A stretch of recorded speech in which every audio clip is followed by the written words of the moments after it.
నమస్కారం. భారత ఇతిహాసంలో కొన్ని పాత్రలు కథను నడిపిస్తే మరికొన్ని పాత్రలు మనల్ని ఆలోచింపజేస్తాయి. అవును.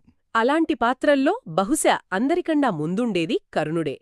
ఈ రోజు మన చేతిలో జానకీనంద రాసిన సూర్యపుత్ర కర్ణ అని ఒక ఆసక్తికరమైన రచన ఉంది. హ్మ్. ఇది కర్ణుడి కథను ఉన్నది ఉన్నట్లు చెప్పడం లేదు, అతని కీర్తిని, అతని గుణగణాలను ఒక వేడుకలా జరుపుకుంటుంది. ఖచ్చితంగా. ఈ రచన కర్ణుడిని ఎలా చూపిస్తోందో, అతని పాత్రలోని ఏ కోణాలను వెలిగితీస్తోందో కాస్త లోతుగా చూద్దాం. ఇది చాలా ముఖ్యమైన విషయం. ఈ రచనను మనం ఒక చారిత్రక నివేదికలా చూడకూడదు. అస్సలు కాదు. ఇది ఒక భక్తుడు తన ఆరాధ్య దైవానికి రాసిన స్తోత్రం లాంటిది. అందుకే ఇందులో కర్ణుడి జీవితంలోని కొన్ని ఘట్టాలకే ఎక్కువ ప్రాధాన్యత ఇచ్చారు. అంటే వేటికి?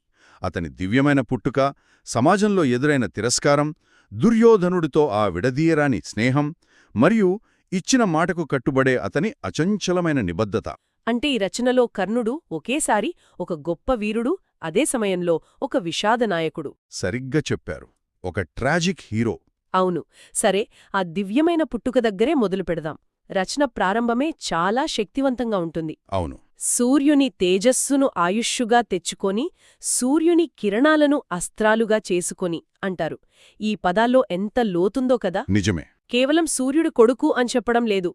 సూర్యుడిలోని తేజస్సు, కిరణాలే అతని ఆయుధాలు, ఆయుష్షు అంటోంది. అంటే అతని అస్తిత్వమే సౌరశక్తితో ముడిపడి ఉంది. ఖచ్చితంగా. ఇది రచయిత ఉద్దేశపూర్వకంగా చేసిన ఎంపిక.